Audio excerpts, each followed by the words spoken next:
Finding life a bit complex? Confusing? Aware that your old strategies aren't working? Why not ask Pam and Marilyn? This is The Irreverent Therapists, and we're here to add some clarity, humor, and a bit of what might be considered blasphemy to your day.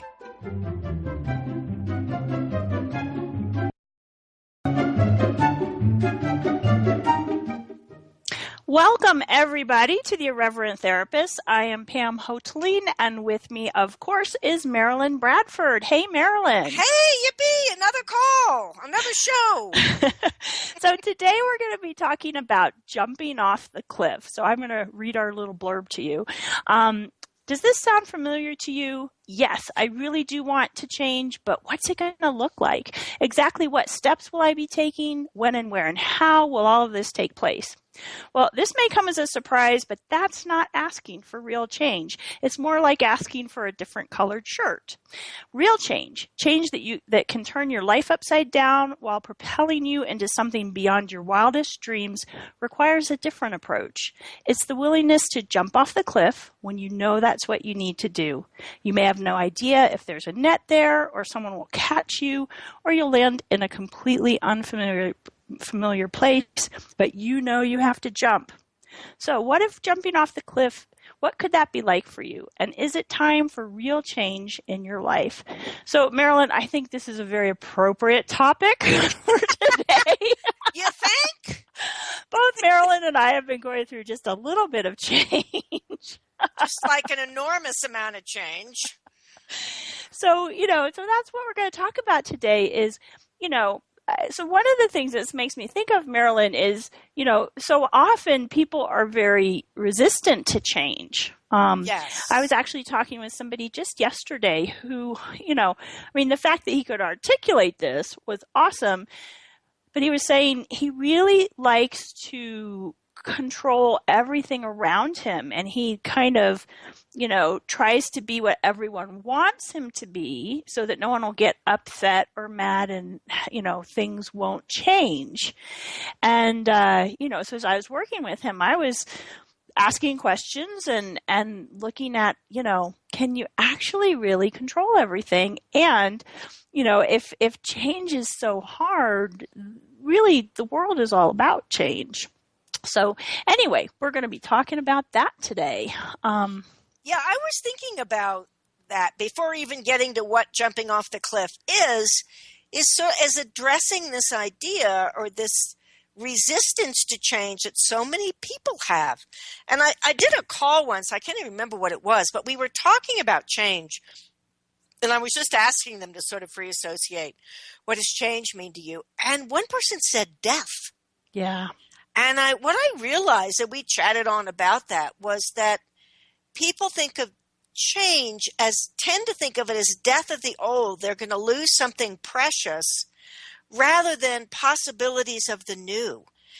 And I almost think we're bred to not want to change, even though, as you said, life is all about change. I mean, Look at a kid, they're not going to be 10 years old putting on their 2-year-old shorts. They're always changing, and they're happy to change. But it's almost like we think once we get to be adults, 18 or 21 or whatever it is, then you don't change unless it's something like unless you get it's married. A bad change. Yeah, well, or maybe you get married or have a child, but mostly it's a bad change, like somebody dies or you get divorced or, there's an empty nest thing or whatever it is. So I'm wondering what's possible to just give people a sense of the positive things that can come out of change. Well, before we go into the positive, I want to say, what you just said about like kids and grown-ups, I hadn't ever seen it so clearly than what you just said. It's like, as a parent, or what I remember from being a little kid, it's like everything is just changing all the time. And then somehow it's like, well, you hit a certain age and then you're supposed to stay the same. People want you to be who they know you are. And you're expecting to, whatever it is, like, go to college and get a job and find someone to partner with and maybe get married. And, so even though there's those things that change along the way, like you go from school to job to marriage, it's like this pathway expectation that you're not. Yes, it's expected change, change. Yeah. So it's like, but this idea of once you hit adulthood, you're pretty much who you are, and your body's the way it is until it starts deteriorating as you age. So it's this, like, on the one hand, a predictable path that has some change to it, but there is no real change possible or any real diversion from the path. Absolutely. And I was thinking about in my mother's generation, and still a little bit today. A person who stayed with the same job 40 or 50 years, that was exemplary. People who were married for 50, 60 years, that was, you were supposed to look up for them.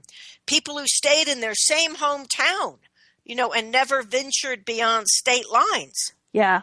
People had the same friends that they had in kindergarten, their wives. Yes. Not that you can't, but when you said the part about 40 or 50 years at the same job, I literally was like cringing. The thought of that is so horrendous to me. I know, exactly. Because basically we like change. Yeah. And I think that there are a certain number of people, and there's nothing wrong with not choosing change. Yeah. I think the difficulty arises when a person is basically like you or me. It's like, curious, excited, interested in things. Oh, I wonder what that could do. And that has been basically suppressed or repressed, or we're told that's not good. You're being inconsistent. You're too flighty. You should stick with the same job or the same person. Yeah. As if sticking with something is automatically better than trying out a lot of different things. Yeah. Yeah. So, I was just thinking, so when I was a kid, I would say, actually, how do I want to put this? Because I was going to say I was someone who didn't like change, but I actually don't think that was true. But I thought of myself that way, and I think it was more, there was a lot I was trying to control in my family environment, that having things not change helped me control that. Right. Once I kind of got over that, then it wasn't such an issue. But, now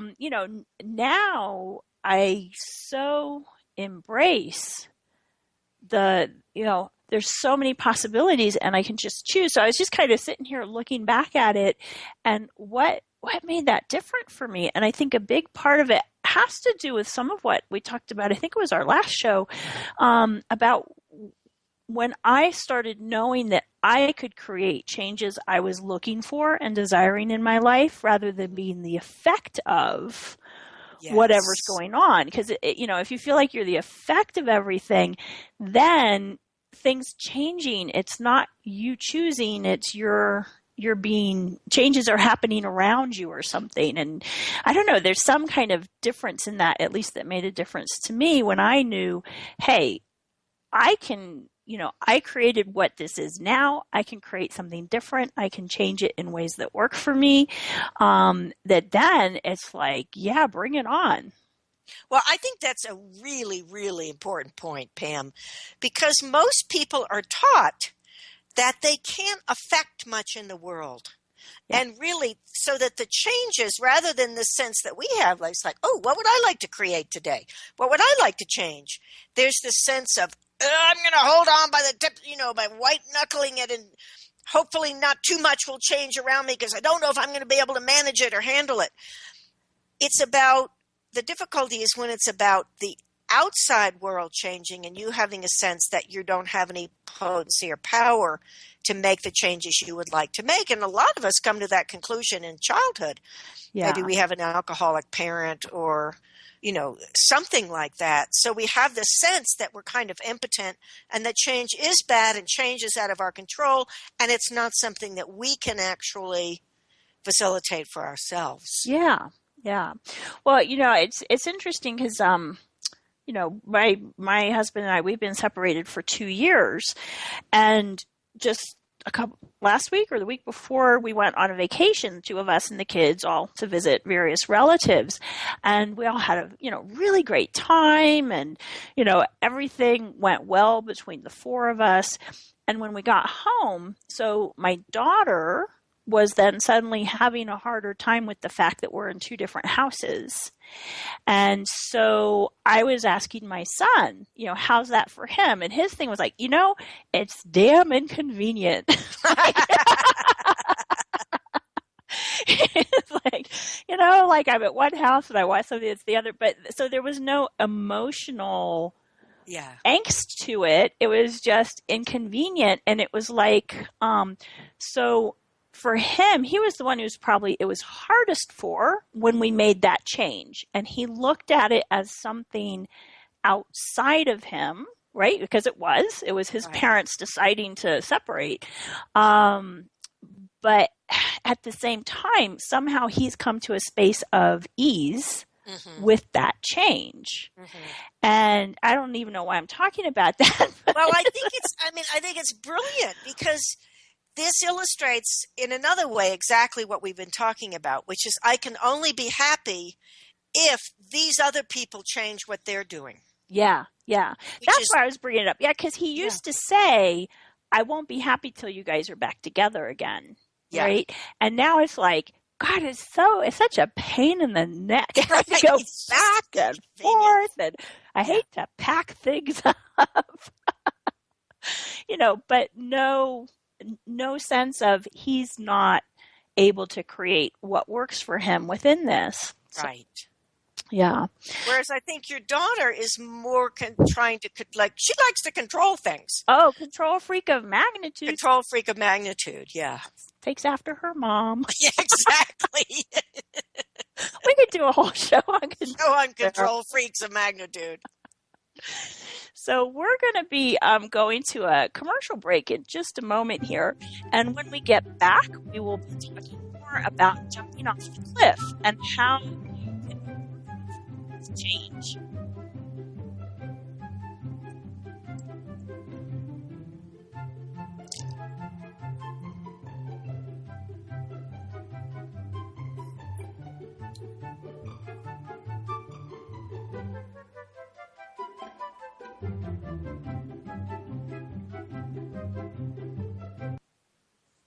The best of the holistic, spiritual, and conscious world. OMTimes Radio. IOM FM.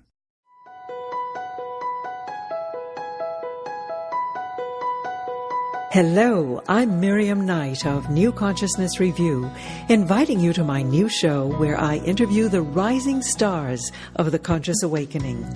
We'll explore the many faces of consciousness in action and intriguing perspectives on life, the universe, and everything in between. Join us each Wednesday at 2 p.m. Eastern on the Rising Stars Show. Being a radio host on IOM FM allows you to build your show on a rich platform with the power of the internet to fulfill your outreach goals and connect with a very specialized and global online audience, unlimited by time and distance. OMTimes Radio will provide you with web relevance, a recognizable conscious brand, and with the standard of excellence that has accompanied every single OMTimes endeavor. Host your show with OMTimes Radio Network. OMTimes Magazine is one of the leading online content providers of positivity, wellness, and personal empowerment. A philanthropic organization, their net proceeds are funneled to support worldwide charity initiatives via Humanity Healing International. Through their commitment to creating community and providing conscious content, they aspire to uplift humanity on a global scale. OMTimes, co-creating a more conscious lifestyle. Live with medium Lisa Phoenix, Mediumship Messages and Musings, explores mediumship and all things metaphysical. Lisa Phoenix invites you to reach above and beyond your everyday experiences, to explore new dimensions in the spirit world. She will do live readings to connect callers to their loved ones in spirit, shares engaging stories and teachings from her own personal experience, and will have intriguing conversations with other mediums, spiritual teachers, and healers to help you understand the metaphysical world so you can connect to these forces in your day-to-day life. Join your host on this magical and metaphysical journey into the world of spirit every Sunday at 1 p.m. Eastern Time. Free your mind with OMTimes Radio. IOM FM. Hi, everybody, and welcome back to The Irreverent Therapist, where Marilyn and I are talking about jumping off the cliff. If you're listening and you'd like to ask us questions, you can go to our Facebook page, The Irreverent Therapist, and post your questions there, and we will address them as we go along. So, change. What else would we like to say about change, Marilyn? Well, what I was just wanted to follow up with something that we started talking about, which is that a lot of the way many people look at change is, I'm going to be happy if you change. And the thing that I would like to say, and I know we've talked about this, Pam, is really the only person you can change is yourself. And that doesn't mean that you're bad and wrong. And I think people take it that way. Certainly, that's what happens in relationships. If one person says, well, why can't you be more emotional? Why can't you just listen? What you're basically telling them is they're wrong for not being being the way they are. Right. So I think that a lot of people don't want to say, well, they want to be, well, I'm just fine the way I am. Well, you are fine the way you are. That's not what change is about.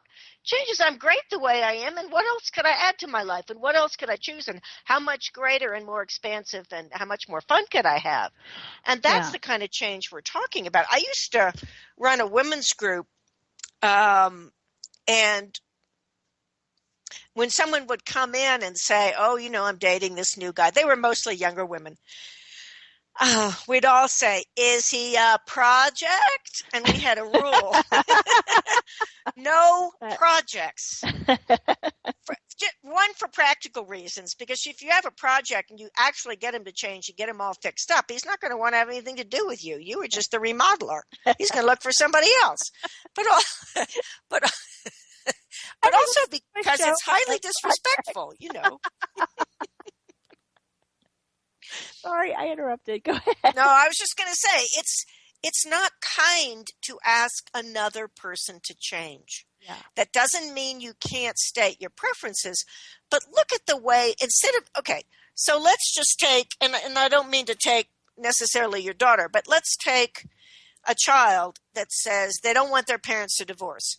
You can process that with them and say, okay, what could you do different that would make this easier for you? Right. And I think a lot of times it's about educating kids, because, educating people, if they didn't get it as kids, educating adults, that they can actually make changes so that they don't have to be the effect of what's going on. Yeah.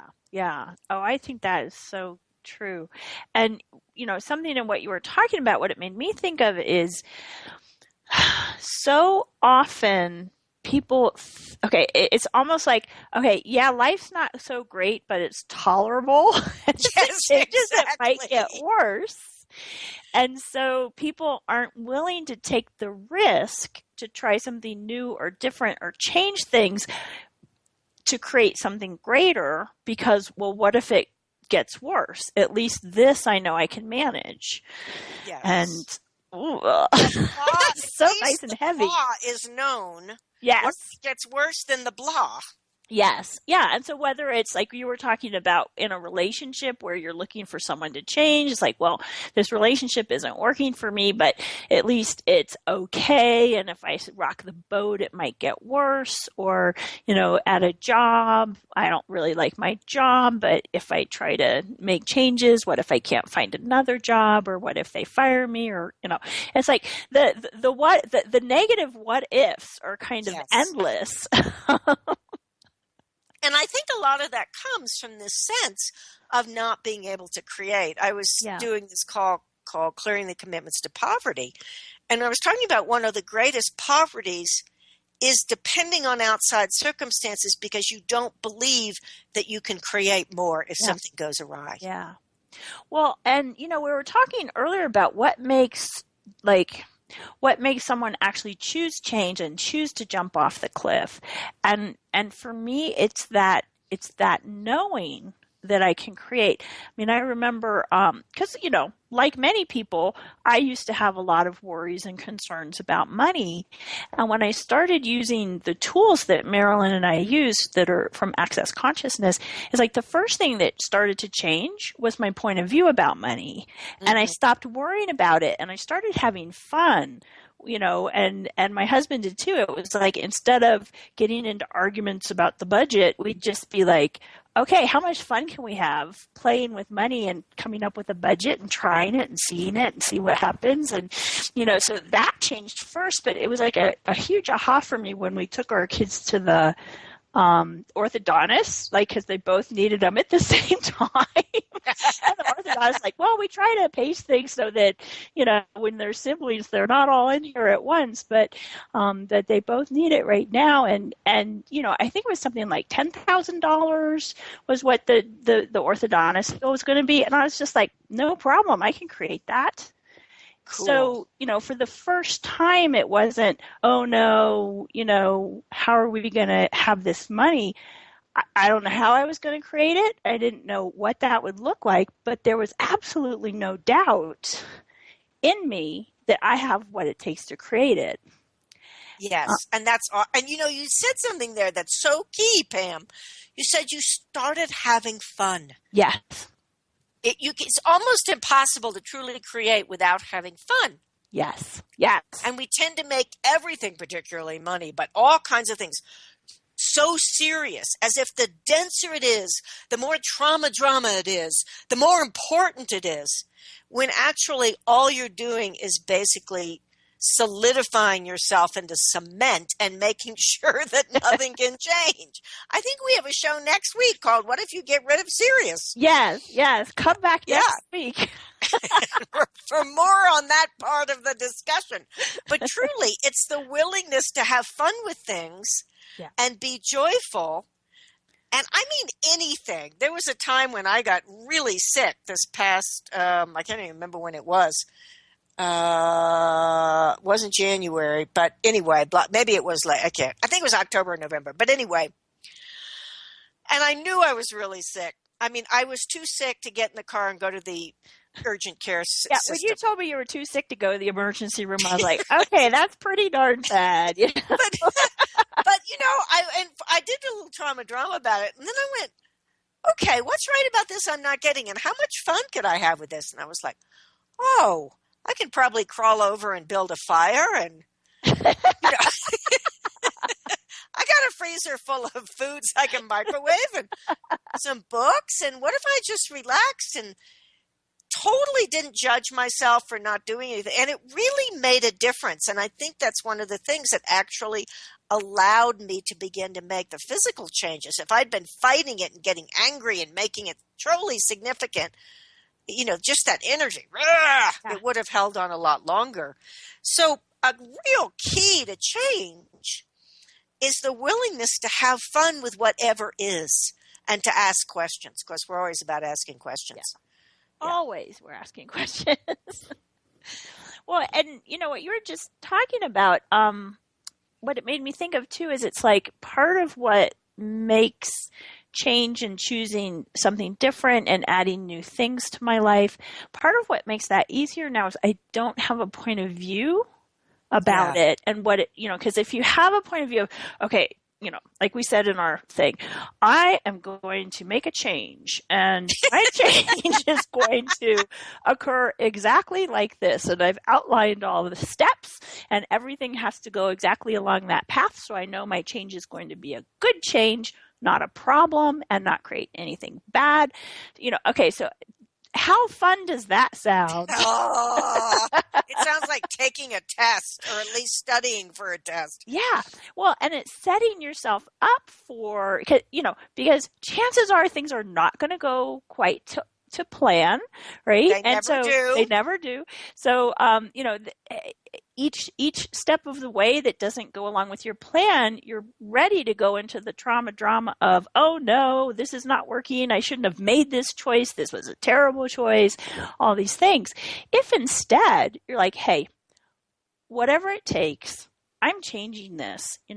This job is not working for me, and I need something new and different in my life, whatever that is, whatever it looks like. You don't have a point of view of, well, it's a new job and it's a new job with this, salary and blah, blah, blah. It's like you're willing to jump off the cliff and start choosing things that will create something different. And that could end up being you having a better, more fun time at your job, or your job, at the same company changing to being something that works for you. It could be a totally different job. It could be starting your own business. It could be inheriting a bunch of money. I mean, who knows what it might be? Well, and it's also that thing that it's like when I chose to leave Texas, where I'd lived for a godzillion years, and move to New Mexico. The first step of that was I had a whole plan that sounded great, that I was going to move in with this friend. What we didn't quite get was the house was so rural and off the grid that they had to turn off the electricity for like 3 weeks, which included it was under construction. And it was under construction, but instead of going, it was a failure, I should never have done that, I was able to go, okay, this is a stepping stone. Yeah. I obviously am going to find a place of my own. Plus, I didn't realize I'm not really a rural girl. It's good for a vacation. But, day after day, like miles from everybody, I want to be able to walk downtown to a good restaurant. And you like having your own space. And I like having my own space. So if I could have judged that as a failure, but actually it was the stepping stone I needed to get me out of Texas. And then there was another stepping stone and another stepping stone. And that's a lot of how change tends to show up. And you also didn't go to the conclusion that this is the universe telling you should never have left Texas. Mm-hmm. Exactly. You were like, hey, it's so light and expansive to leave Texas. It's just not showing up the way I thought it was going to show up. Yes. Yeah. So we're going to talk a little bit more when we come back about jumping off the cliff and change in your life. If you have questions for us, go visit our Facebook page, The Irreverent Therapist, and enter your questions there.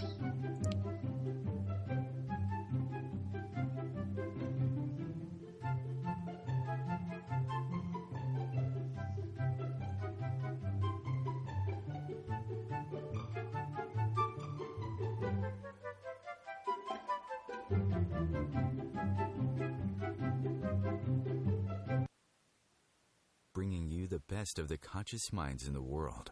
OMTimes Radio, your conscious lifestyle on steroids. Radio Namaste leads you down the yellow brick road into portals of consciousness with the blue-collar goddess as your host.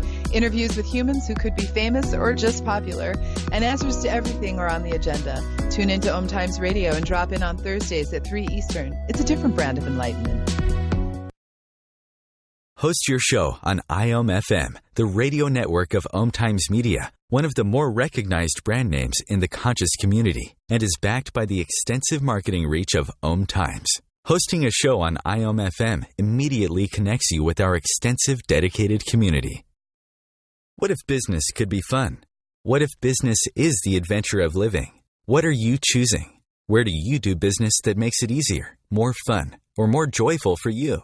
We'd love to see where you do business. Connect with us on Instagram at Joy of Business or Twitter at Joy of Business, and share your pictures with hashtags BusinessDoneWhere and Joy of Business. Let's change the world with business. What if living didn't have to be so serious? What if you could move beyond your problems with greater confidence and ease than you've ever imagined? Throw your labels out the window and join the Irreverent Therapist for practical tips and a very different way of approaching the changes you would like to create. Marilyn Bradford And Pam Hodling have empowered hundreds of people to come out of self-judgment, quit looking to experts, and begin to create the lives they desire. Join us Wednesdays at 7 p.m. Eastern on the Irreverent Therapist Show. Your conscious lifestyle on steroids. OMTimes Radio. IOM-FM. And welcome back back, everybody, to The Irreverent Therapist with Pam and Marilyn, and we are talking about jumping off the cliff. So, Marilyn, right before we went to break, what I started thinking about is, the whole thing that you were talking about with you started to move to New Mexico, your carefully laid plans went out the window. Went out the window. And yet you didn't go to, oh no, this is terrible, I should never have done this, the universe is against me, or anything like that. You kept asking questions. And, more than that, you asked questions, and I know because I was around you when you were doing this, yes. you were asking questions and looking at the energy of things. So I would like to talk more about that, because to me, the willingness to jump off the cliff and change things has a lot to do with being aware of the energy of things and knowing that I can follow those breadcrumbs of the light energy to create something different that works for me. Yeah, well, one of the things, and I learned this in Access, is this is just it's a kind of a statement and a question. Okay, this didn't turn out the way I thought it would. Now what's possible? Mm-hmm. And that is, it's not like, oh, this is bad, terrible, and wrong. It's simply a willingness to acknowledge that we may have had some expectations that were in another direction from where the universe was taking us. Yeah.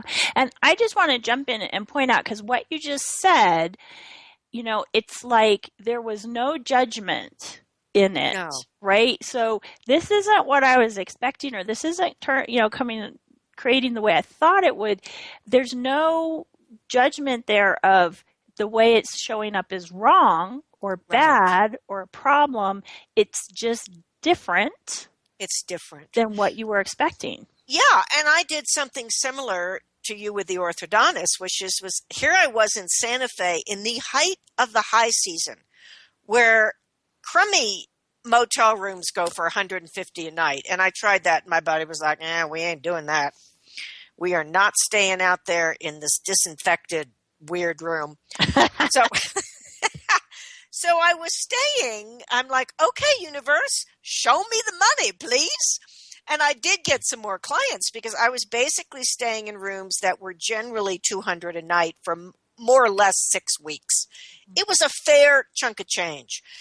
And I just kept asking questions, and I ended up at this wonderful place where the management was like, okay, Marilyn, we've put you in because all the rooms all the hotels in Santa Fe have these levels, like 4 or 5 different levels of the rooms you can have.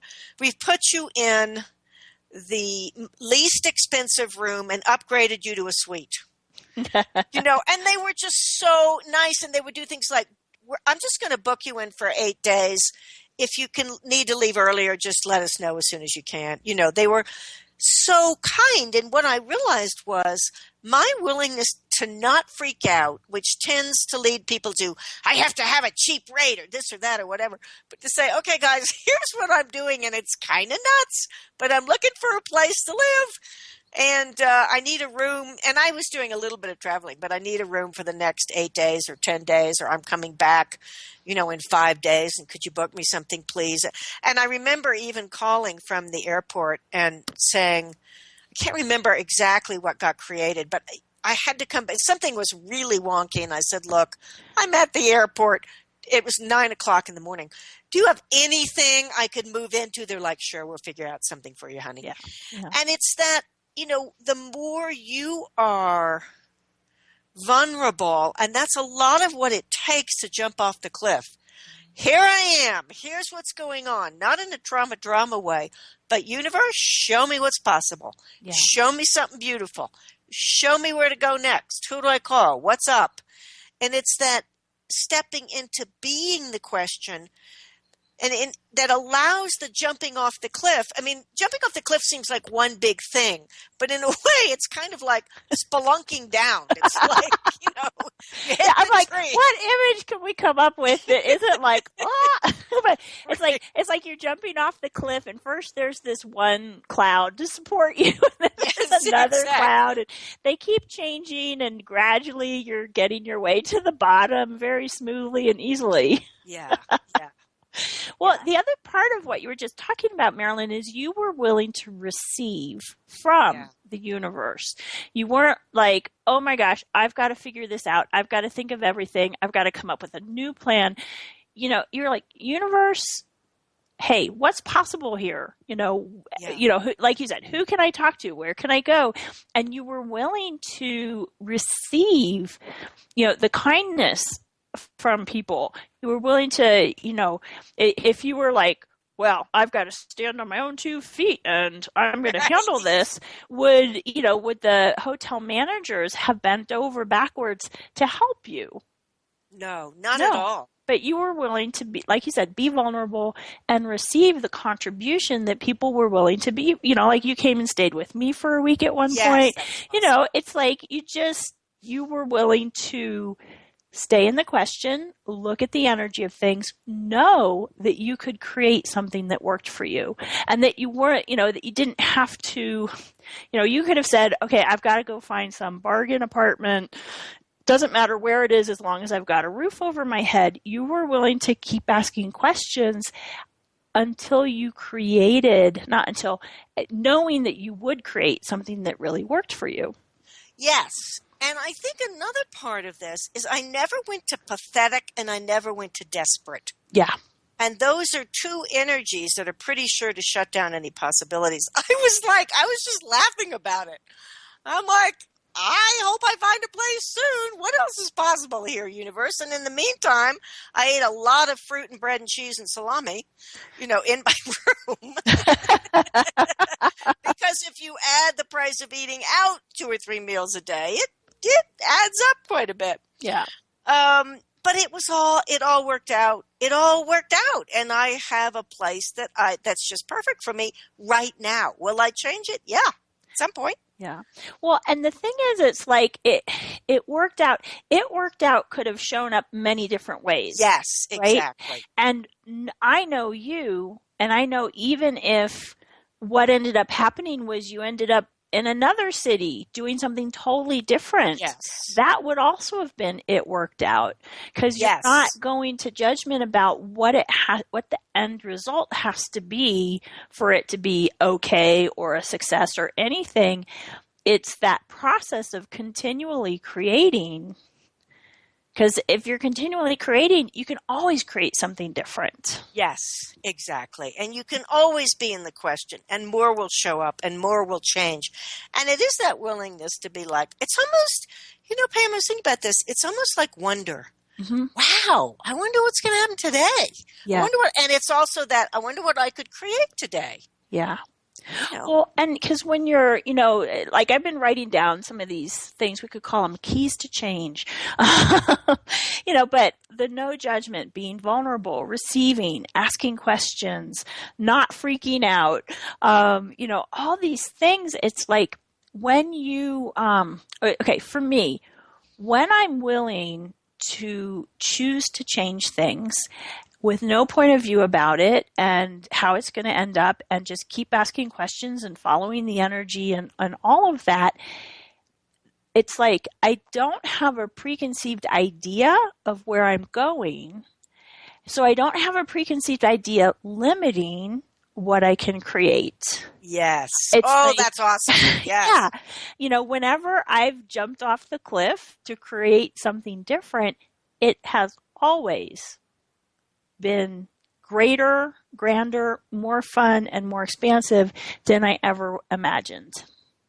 And, I think since we're somewhat like 41 or 42 before the hour, I think something to talk about is all the different ways that jumping off the cliff can show up. Yes. Because it can be something like moving to a different state or leaving your job. But it can also be something like a willingness to let go of judgment or prejudice, or a willingness to be aware of somebody who's mean in your life that would mean the end of a friendship. I mean, it's not necessarily a great external thing that you do. Yes. Oh, thank you so much for bringing that up. Yeah, because it could be actually choosing to be kind to you. Yes, that's a huge jumping off the cliff for a lot of people. Yeah, yeah. And it brings up a lot. What if you were kind to you? What if you treated you and your body well? I can't do that. Yeah. So, yeah, it's like, thank you so much for bringing this up. It almost makes me speechless. It's like there's so many different possibilities of what change and creating something different could be. A lot of times, so I do these facilitating the earth telecalls, and they're very much about changing the energy of how we are and how we're showing up. And just that change in, from, the contracted point of view kind of space to question and possibility, that can be jumping off the cliff. Yes, exactly. Because a lot of what jumping off the cliff is about is a willingness. It's not about judging where you are as bad or wrong. It's about a desire to have and be more. Yes. So just the willingness to be kind to you, or the willingness to realize that you've spent most of your life putting other people first, and you're going to choose to create your own life and living now, even though you're aware it's going to piss off a lot of people. That's a huge jumping off the cliff. Yeah. Yeah. And if you think about it, like I'm thinking about the divers in Acapulco, right? They're actually jumping off a cliff.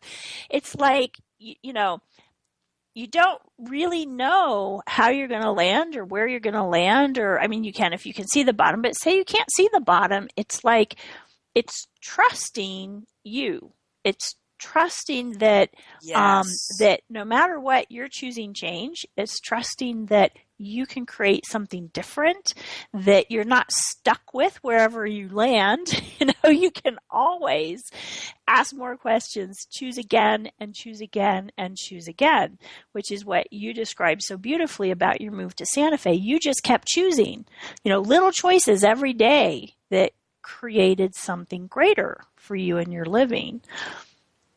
And an interesting thing with that, as long as we're on the Santa Fe thing, is, actually, I think we're going to have a break. Keep that thought, and we will be back in just a few minutes with the Irreverent Therapist.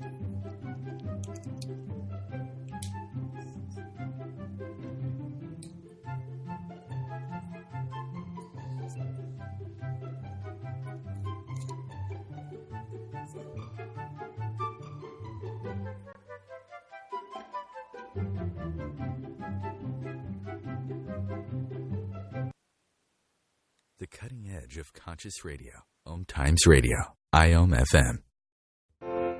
Hi, this is Sylvia Henderson, intuitive life coach and energy healer. Are you ready to elevate and rise way above your normal? Be sure to listen to my show, Intuitive Transformations, on OMTimes Radio, Sunday evenings at 9 p.m. Eastern. Get the inspiration you need to transform your life. Host your show on IOM FM, the radio network of OMTimes Media, one of the more recognized brand names in the conscious community, and is backed by the extensive marketing reach of OMTimes. Hosting a show on IOM FM immediately connects you with our extensive dedicated community. As difficult as it is to believe, there are places in Africa where human traffickers sell albino children and their body parts for use in magic rituals.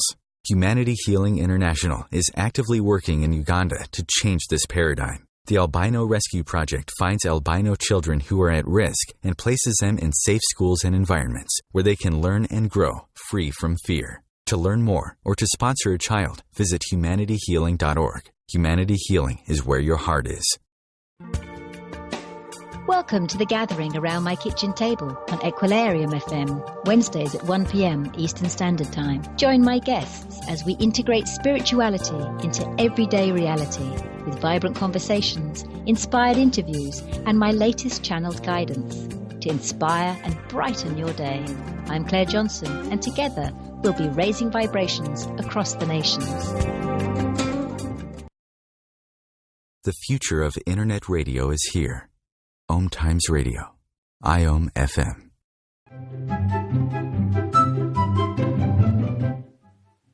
And welcome back to The Irreverent Therapist with Pam Hoteling and Marilyn Bradford, where we are talking about jumping off the cliff. So, Marilyn, right before we left, you said for the break, you said something about desire to have and be more. And I want to go back to that, but then I also think there was something you were about to say. Yeah, I'll just say that quickly because it's like they're big cliffs and little cliffs. And one of the things that I created, and I created all of it, in Santa Fe, I spent of course, I was living in hotels the first 6 weeks, and then I did find a place. But even then, I spent the next few months in Santa Fe as a tourist. And I'm like, wait a minute. What I used to do, I used to come to Santa Fe 1 month, at least a couple of weeks out of the year at different times. And I would eat out and I would buy clothes and I would go to galleries. Well, if you eat out and buy clothes and go to galleries for 2 or 3 or 4 or 5 months, it starts to add up. And I had to be willing to change my idea of what Santa Fe was to me. And I didn't even realize I had a fixed idea. But a lot of times when things are not working well in your life, it's like, okay, I've gained 15 pounds. I've run up my credit cards. What's going on here? Oh, I'm acting like I'm a tourist rather than I'm actually living here. Okay, I require to change this. What's possible? What can I be and do? And not all change is pleasant while it's happening. Yeah, I think I would have liked to have fantasized being a tourist for the next 10 years. But actually, that doesn't work. So it's giving up our reference points and willing to go, okay, now what's possible? I live here. How is that different? What can I be aware of here? And that has really been taking root and created so much more of a sustainability kind of thing so that I now have more friends and I'm more involved. And, I'm not thinking every day of what restaurants am I going to eat and what gallery am I going to go to. Mm-hmm. Well, and you and I haven't talked about this specifically, but I would, guess that you never really felt at home in Austin. No. And once you stop being a tourist in Santa Fe, have you actually created home here? Well, I've certainly created something different than I had in Austin. Yeah. Absolutely. Yeah. Absolutely. Yeah. Maybe not home that has an awful lot of projections. Well, I know, but I was going to say my whole ideas of home have been changing too. So it's kind of hard to say that. And yet, definitely that this is mainly where I bring my body back to live. And it's important to me to know what's going on in the city. I get the paper and to create friendships and connections and be parts of various things. That's helpful to me. That's something I'm choosing. Choosing, But, one of the things I really wanted to look at, Pam, was how often people have to go to extremes before they're willing to change. And I've been there, done that, because a godzillion years ago, in the 80s, when I was, quote, diagnosed as an alcoholic, when people are willing to say, you know what, this is not the life I want to be, this is not the person I want to be, I've got to change. And I did. And it's been, there's been change after change after change after change with that, as we've talked about. Maybe not on OMTimes, but we'll get there. But what I want to say to people is you don't, despite what everybody tells you, you don't have to hit bottom to make a change. You don't have to go broke. You don't have to treat your body badly. You don't have to wait till your marriage is falling apart. If you're willing to let go of, I have to be okay with this. I have to keep it together. This is the only way I can be. I'm afraid, or whatever it is, and go, this is kind of starting to feel wonky. I wonder what I could change now. Your cliff doesn't have to be quite as high. Yeah, yeah. Oh, that's a great point. Well, and what I wanted to say is, it's like, so often people have this idea of someday I'll have enough money. Someday I'll meet someone and be in a great relationship. Someday I'll have the life I'm looking for. But it's like the someday never comes because you're sitting there trying to not change things too much. It's like taking little baby steps instead of jumping off the cliff. And if you truly desire to have something different, to have your life be different, to have the things that aren't working start working for you, it's like taking that leap of, I'm going to change things no matter what it takes, no matter what it looks like. I'm willing to change. And, like you said before, there's little changes, there's big changes, there's things that are huge changes that you might not even think is a big change, that's internal. It's that willingness to choose something different that propels you off the cliff. And it's that willingness to have no point of view about it, no judgment about it, keep asking questions, follow the energy, and know you can keep choosing again and again and again. Oh, actually, that's one thing, Marilyn, is people often think of this choice as the choice. Yes. Like, you could have said, okay, I'm choosing to move. This is my major life choice. My life changed. And my life is now going to change. But you didn't look at it as that. I mean, the choice to move and create something different, yes, but then it was choice after choice after choice after choice to create what you desired to create. And I'm still asking questions and would like more change. Yeah, yeah. As you do all the time, Pam. I know you've done enormous change, and now you're taking over a rather, I don't know what the term is. I was going to say a responsible position. That doesn't quite capture it. That doesn't quite do it. No, if in the business world, it would be a responsible promotion or something. I would put it as I'm choosing to do work in a job that stretches me beyond anything I ever thought I could do. And how does it get any better than that? I mean, truly.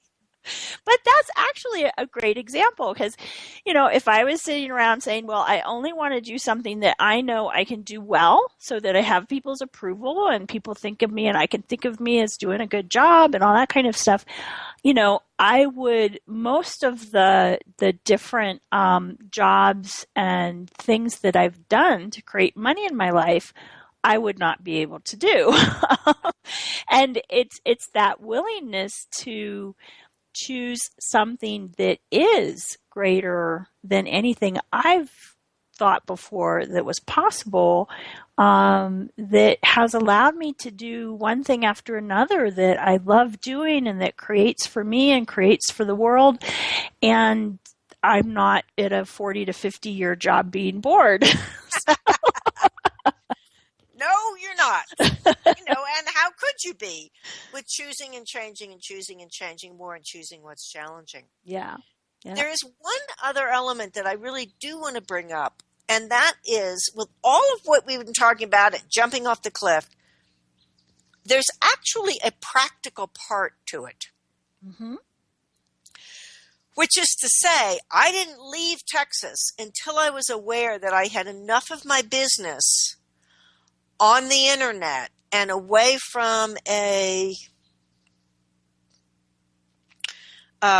physical. In other words, I didn't have to have an office. You weren't tied to a location. I wasn't tied to a location. Yeah. Yeah. Because that wouldn't have been that smart. I mean, I remember this is a long time ago, but when in my late 20s, I was bopping around India and I was in an ashram for a while. And I remember one woman coming in and saying, I gave all my money and all my possessions away, and I just know the universe is going to take care of me. Would you like to give me some money? And I said, no. Marilyn. I know. I'm like, are you kidding me? I'm sorry. I've got this. I don't have a huge budget here in India, even though was not expensive. But you have to have a practical element to what's going on. Oh, I might disagree with you. We'll have to do another show on that. Oh, we will. Okay. Well, and I don't mean to have it all figured out. No. But see, the way I would put it is you started creating moving years ago. That's true. Because you were asking for change and asking for something different and asking to get out of Austin. And you created a business that allowed you to move easily. That's true. But that's what in a way, that's what I mean by practical. Yeah. Yeah. I was aware of creating a business that eventually would make me not location dependent. Yes. Yes. And the reason I'm saying I don't know so much about practical is because my husband and I are the ones who bought a house halfway across the country with no jobs just because we wanted to move. I love it. And managed to create that working. So what I would say is be aware of the practical, but really ask the questions and follow the energy. Because Thank you, Pam. There might be times where the practical seems like this is insane. Crazy, and yet you choose it anyway. And that can be jumping off the cliff too. Yeah, that's a really, really good point. It truly is about following the energy. The point I wanted to make is don't be stupid. Yes. I like that point. I'm giving up everything and I know it's all going to turn out right. Well, because it's very different. I'm giving away everything and and people will give me money. Then I know I can create anything. And I'm asking questions, following the energy and choosing to create something different. Yes, exactly. Yeah. So anyway, that's our show for today. Next week, we'll be talking about what if you got rid of Sirius. Yay! So you can join us next week for more of The Irreverent Therapist. You can contact Marilyn and I through our website, theirreverenttherapist.com, or join us on Facebook. Our page is The Irreverent Therapist. So until next week, goodbye, everybody, and we'll talk to you next time. Awesome.